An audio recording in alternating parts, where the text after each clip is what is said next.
Hi, I'm Stan Tarrant. For 65 years, this site served as the headquarters of Pacific American Fisheries Company. Now I'm going to tell you the story of PAF. Pacific American Fisheries was a Bellingham canning company. I like to think that as I'm sitting here right now, it would have been 100 years old. I joined PAF in 1930. In fact, I worked for PAF for 35 years, excluding 2.5 years of Army service, but I started as a bookkeeper at PAF and had various jobs after that. I was president for 10 years, and I really have fond memories of my relationship there, particularly with all the fine people I was permitted to work with, and we were just one big happy family. Galen Byrie was a part of that family. No, it was a big outfit, and it's a good outfit. It was, when payday came, they had a slogan, PAF was pay after fishing. And that was a pretty good slogan too, because that's when payday was. It's said that one new family had just moved to the area, and when the little kids said their prayers at night, they always included, and God bless the PAF. Anyway, they had the biggest salmon cannery in the world there. They had a 19-line cannery right there in Bellingham near the office. They had salmon traps. They bought salmon traps. They inherited salmon traps with some plants they bought. And then they got interested in Alaska. They decided to buy canneries in various locations to spread the risk so that there would be no time that every place in Alaska would be poor fishing. And as a result, at the time I went there in 1930, I think we were operating 12 canneries, but we had about 30 locations.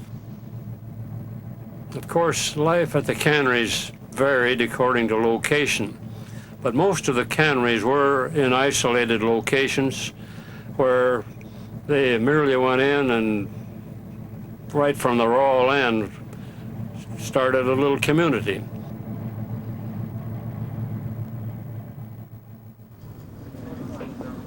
In order to house their people who they needed in the operation, of course, they had to have places for them to stay. So it wound up usually by forming a little village.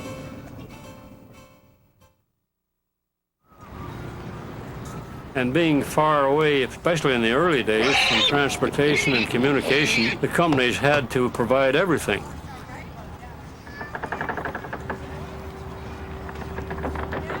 They imported the labor. They provided the transportation from down Seattle or San Francisco because they couldn't find enough local people to do the jobs up there. In the early days, some of the old salmon companies had beautiful sailing ships. I used to see them in Bristol Bay in the 1920s, and some of them were the Star Fleet of San Francisco, the Star of Lapland, the Star of Russia, the Star of Falkland, and so forth. Those vessels made a beautiful picture, and they performed very well. They were an economical mode of transportation, and surprisingly, they made pretty good time going to Alaska. Once in a while, they'd get blown off course. In fact, I guess it happened more than once. They were almost blown clear over to the Hawaiian Islands on sometimes, but and those ships were manned by the fishermen, as were the steamers, who were the sailors. The fishermen worked as sailors, but on the sailing ships, the fishermen really had a challenge. They had to furl and handle the sails and climb all over the ship. All in all, it was a way of life. It's gone now, but I'm sure a lot of people have fond memories of it.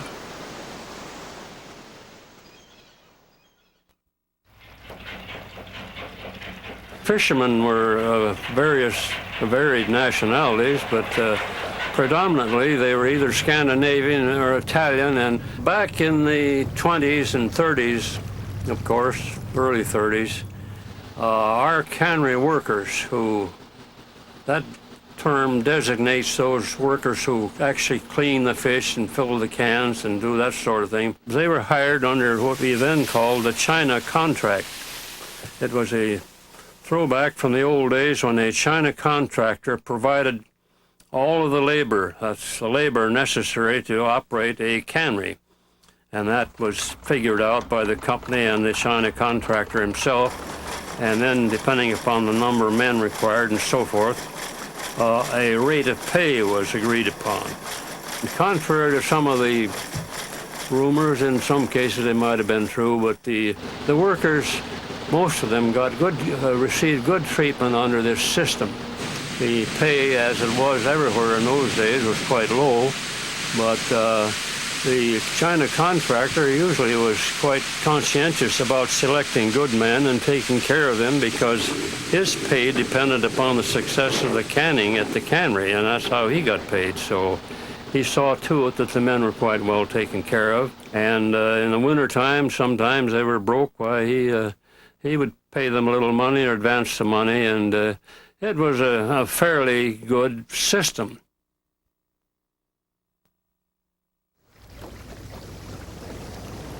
I was up there when we were using nothing but sail, of course, and we used sailboats, not through choice, but because we had to, up until 1951, 52. Pacific American Fisheries boats were white boats, and they were painted mast color or yellow, dark yellow inside. And they were choice boats. They were recognized all over as being some of the best. Our boats were about 31, 32 feet long. The wooden hull, it was a double-ender. It had a steamed oak ribs, and it had a keel made out of, well, tulip wood was one that we used, and then they had oak and various hardwoods. But these steamed oak ribs were the thing that held it together. And then we had, in the early days, Port Orford cedar planking, so the boats were very well made, and our boats in particular were made down in Oregon, and we'd ship them up to Alaska on our steamer on deck. When the fisherman showed up, he had his partner with him. The partner was called a boat puller, and the captain was the man to whom the boat had been issued, and it was up to him to get a good partner, or he probably wouldn't get a job the next year. He was given a mast and a boom for the sail and a sprit for the sail, which was a lighter stick or spar that was used to make the sail bigger by poking it up into the corner and then fastening the bottom of the sprit to the mast. We also issued the fishermen a tent. They slept in a little tent up in the forward or forecastle end of the boat. It wasn't certainly a real bedroom, but at least they could put their deerskin hide down there, which most of them use underneath some kind of a mattress, maybe an air mattress or none at all. And this tent enclosed them in that little space up in the front end of the boat. They also got what we called a Swede stove. It was a copper pressure kerosene-fired single-burner stove that they made their coffee on. And they had to cook in the boat, so they'd leave the cannery in those early days to be out on the grounds at 6 o'clock Monday morning. They didn't come back until 6 o'clock Saturday night, and they had to cook and do everything out in that boat in that time without coming to the cannery. This Swede stove burned kerosene, so they each had to have something to get those stoves started. They didn't start very well out in the cold weather with kerosene, so each one of them got a pop bottle full of alcohol, wood alcohol, and they'd use that to help start the stove. And then another thing we gave them, the doctor used to put that up, were pop bottles full of hand wash, which was nothing more or less than carbolic acid and water. And that was to prevent their getting infected hands in the boat, which was quite common. And to prevent that, they used this carbolic wash on their hands. And also they used to bring ladies' hose with them, silk hose, and put around their wrists where the oilskins would chafe their wrist. They got a net. At that time we were fishing linen nets. They were issued 2 shackles of net. A shackle is 75 fathoms long and 28 meshes deep. They got 2 of those shackles of net made of linen. But one of the most necessary things, of course, was the food. And that itself it was quite an event, the issuance of food. The men lined up at the mess house or the warehouse where the mess supplies were stored, and the steward, generally, the cannery steward, would come out and they would issue the supplies to the fishermen. And in most cases, the supplies were put in a salmon box, and they were issued all kinds of things that could be kept in the boat without spoiling. And like, for instance, Scandinavians, they got some special stuff like that hardtack. We call them phonograph records, round hardtack.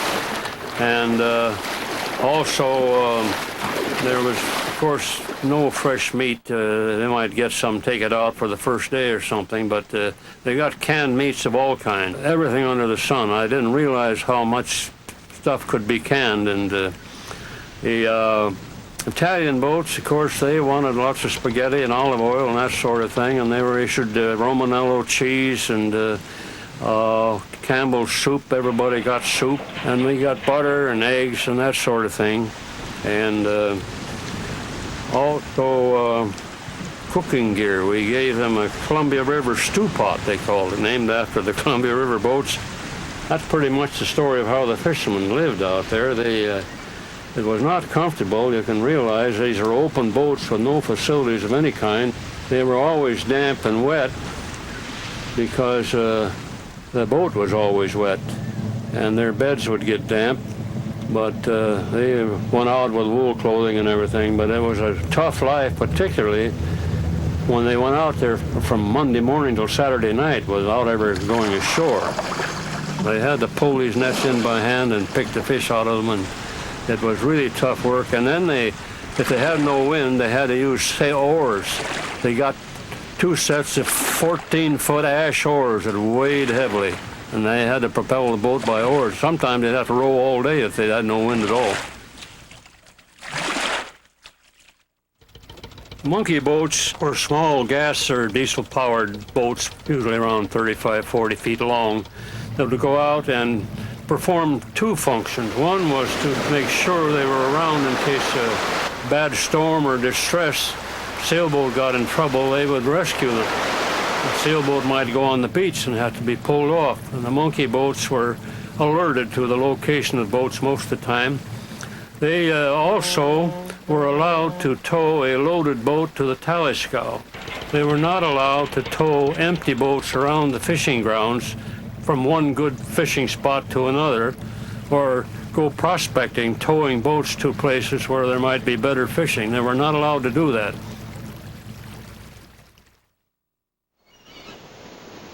Tally scow was merely a place where the tallymen lived and where the fishermen could get hot soup and coffee and what have you at the time they were delivering their fish, and do anything else that might make them more comfortable. But it was largely, the tally scow was largely to house the people who counted the fish out there and who saw to it that the fish were taken care of. On the Alaska Peninsula and elsewhere in Alaska, traps were probably a primary source of fish at one time. And traps were in most of the districts, Alaska Peninsula, Kodiak, Prince William Sound, and southeastern Alaska particularly. There were 2 kinds of traps. PAF had traps out on the Alaska Peninsula, for instance. They were all pile traps. The pile traps were generally located near some point or where the fish traveled, and as far as the construction goes, they were formed by driving a long line of piling called the lead from the beach end out into the deeper water. And then there was a system of wire formations called the heart, and the pot and the spillers. Those are parts of a trap. The fish would hit this lead and follow it out toward the deeper water, trying to get away from the wire, chicken wire we would call it, but it was trap wire, like chicken wire. And that was hung from the piling on top above the surface of the water, down the water to the bottom. And it performed a wall of netting that the fish could not go through. And so they would follow that lead up to the hearts, which were V-shaped projections from the lead, which allowed the fish to go in, but they couldn't back out without confusing themselves with the hearts. Sometimes they had two sets of hearts. Well, then they'd keep going farther out, and they'd get into the pot, where it was enclosed wire again, and they had various means of getting the fish in and out of these pots into the spillers. And the fish were then brailed or fish dipped out of these spillers and taken to the cannery. Generally, we had one watchman who had a little house we sat on the trap called a trap shack. In southeastern Alaska particularly, another type of trap was used called a floating trap. In that case, the trap was constructed along the lines of a pile trap, but it did not have wire clear down to the bottom. It could be used in deep water. The wire was hung in such shape that it formed a sort of a box-like enclosure with a bottom in it. A floating trap, for instance, was assembled on the beach. They build the frame out of big spruce logs and get the frame all put together. Then they have to make the wire to fit the trap. They make that up in the warehouse ashore, out on the deck or dock.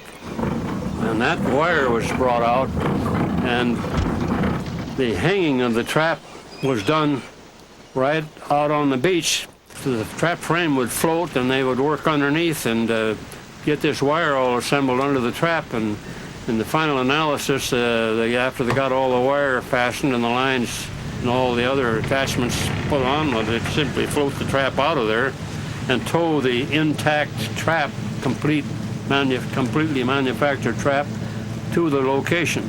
It was anchored with heavy, very heavy anchors and cables, and serviced similar to a pile trap.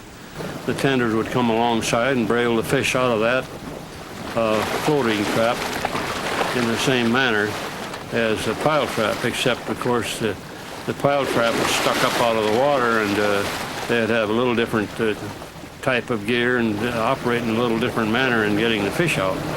One thing about salmon traps, the age of the fish was known because they were alive in the trap until they took them out. And when you took them out, they all came out at the same time, so you had a complete fix on the age of the fish before they were processed. And the fish had to be processed within a time limit. I think it was 36 hours. They had to be preserved in some manner. So from that point of view, trap fish were considered very fine fish, if not the best from the standpoint of quality control.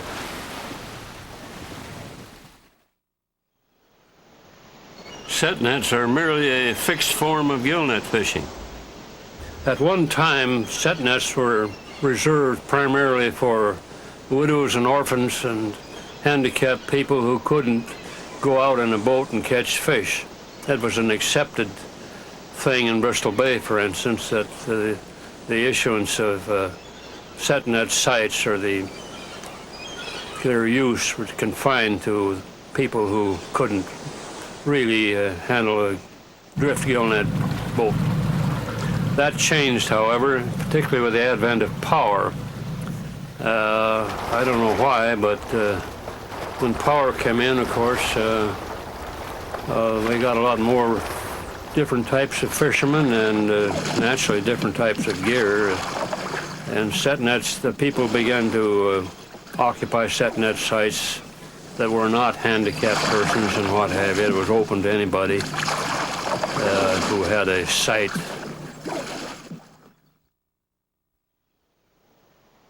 PAF, along with other companies, operated in a large number of purse seiners, various districts. Essentially, purse seining consists of a net or a bag that has lead line on the bottom and floats on the top. Used to be cork, or now they use plastic floats. And they have a skiff take hold of one end of the seine and tow it around in a circle, pull it around in a circle behind the boat, and then take the end back aboard the boat, so you have a big sack-like net strung out behind you, and the bottom has rings on it.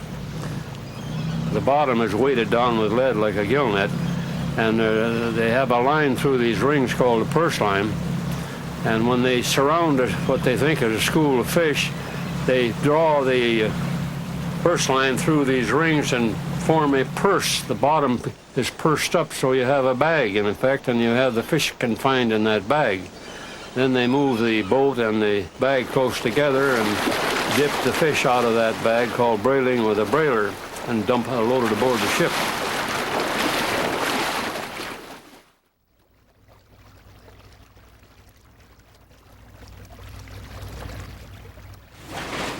The iron chink was a name given to a machine that gutted and cleaned and cut the head and tail off the fish. We had a line of what we call slimers at a sliming table with lots of water and brushes, all gloves and perfectly sanitary operation. They would scrub the inside of the fish and examine each one by itself and make sure that it was properly cleaned and all blood and everything removed. And they went over into what we called a filler bin. And there the fish would fall onto the feed table, which was a row of fingers that ran through slots that picked up the fish, and they were horizontally fed into the filler machine. And the filler would allow one piece of fish the size of the can to slide into the can and compress it so that the can would leave the filler with 16 ounces or 15 and a half ounces, whatever the weight was. From there it would pass over an inspection table where they had generally 2, 4, or 6 people, depending, who would inspect all these cans as they passed by. And if there are any cans that were improperly filled, or if they had meat hanging over the top that might impair the seam that would be put on them, they were checked again. They went through a salter on the filling machine. They automatically salted. A 1-pound tall can got a 1/4 ounce of salt that fell into the can as the fish were put in. The next machine it went into would be the clincher. It went from the clincher into the vacuum machine. The can then would leave that vacuum machine and either roll or be pulled by a cable to the end of the line, we call it, where it was fed into coolers. These coolers were trays, slotted trays. In fact, they were made out of band iron with spaces between so the cans couldn't fall out. 168 tall cans would go in, as I remember. And when the tray was filled, another tray was put on top of it until they had the proper number of trays that would fit into the retort where they were cooked. And then when the retort was filled with these cold cans, the doors were closed and sealed, and then the cooking process started. They cooked for 90 minutes. A tall can would be cooked for 90 minutes. The temperature is ordinarily around 242 degrees. Then the steam would be blown off the retorts, and after all the steam was out and it was safe to open the doors, they were taken out and the cans were cooled.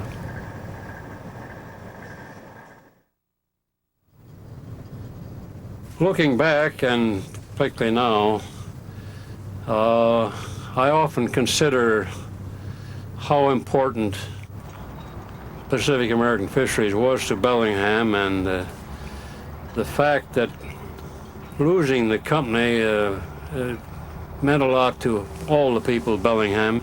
And we had a fine organization there.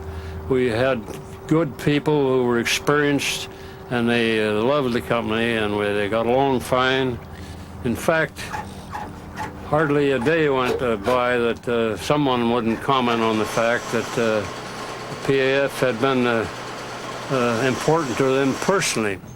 So many people from Bellingham went to Alaska. A lot of young people went up there, and they really financed their education by working in the canneries and so forth. And of course, we used a huge amount of material and labor. We did a lot of work there in the wintertime when they had the traps and what have you, and the Puget Sound operation going. It was a very, very important industry in Bellingham. The stockholders of PAF decided to liquidate the company in 1965 because of lack of confidence in the industry. It was a sad time for those of us who worked there, but the foresight of the company's founders is very evident today. For example, each one of the 3 major PAF plants at King Cove, Excursion Inlet, and Petersburg now produces as much salmon as the entire PAF did in 1964, and the Alaska salmon resource is as strong as it was 100 years ago. I like to think that the legacy of the PAF will last a long time, and that future generations will continue to benefit from this great resource.